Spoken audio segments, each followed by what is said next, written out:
I'm turning my attention to the pegs on the Baroque violin today. I have looked at the taper before and discovered that it is neither the 1 in 30 taper that we use nowadays or the 1 in 20 taper that was used when this violin was made.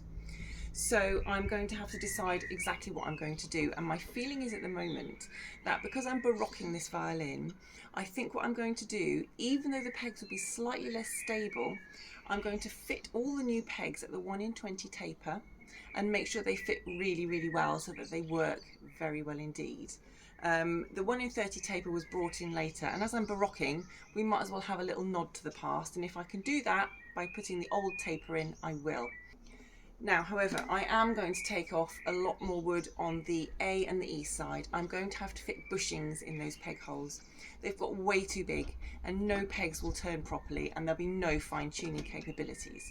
So I'm going to use my 1 in 30 taper to do this, just because it's going to get rid of the most wood. I'm going to fill it anyway, and it's going to just make it easier for the whole repair, because my bushing sticks are all 1 in 30 taper, so it's just going to be an easier repair to do that. And then when I re-drill the peg holes, I will go through with the 1 in 20 taper. When you're doing any bushing, you have to make sure that the old peg hole is really clean. I've started to work on this peg hole here and it's clean. There's no dirt left in the holes, but this one still has a little bit of dirt left in. So I'm just going to start by reaming out a little bit more. You can see how big the peg holes have got. It's really at the widest part of the reamer.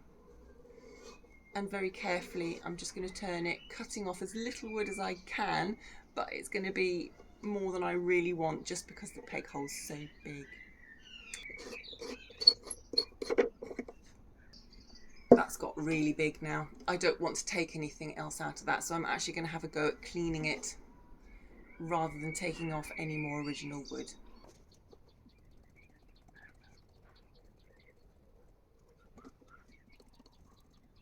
I can still see a little bit of dirt, but I think a lot of that is under the varnish, so I'm going to leave it there and hope that I can hide that in the retouching that I do of the new wood when I've bushed it.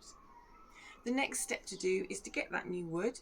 Bushings are made out of either maple or boxwood. This is some boxwood I'm going to use for this violin, and I am just going to use my peg shaper, which is just like a giant pencil sharpener. And I've actually done this one for one of the holes. I've just turned that in here and just taken off all the wood I don't need until the fit is really perfect in the hole.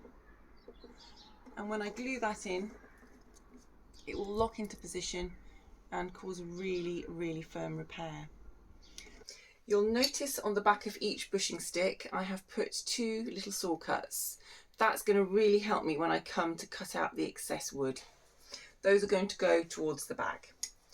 I'm just going to use my mandrel, which is just like a reamer but with no cutting blades, to just compress the holes once more. The glue size is lovely and dry.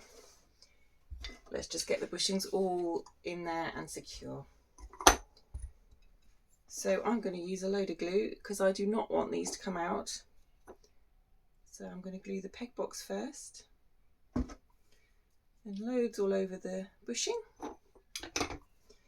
And I haven't got long with this job, as in with so many repair jobs.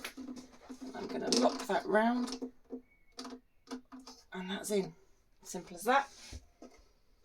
Let's do the next one.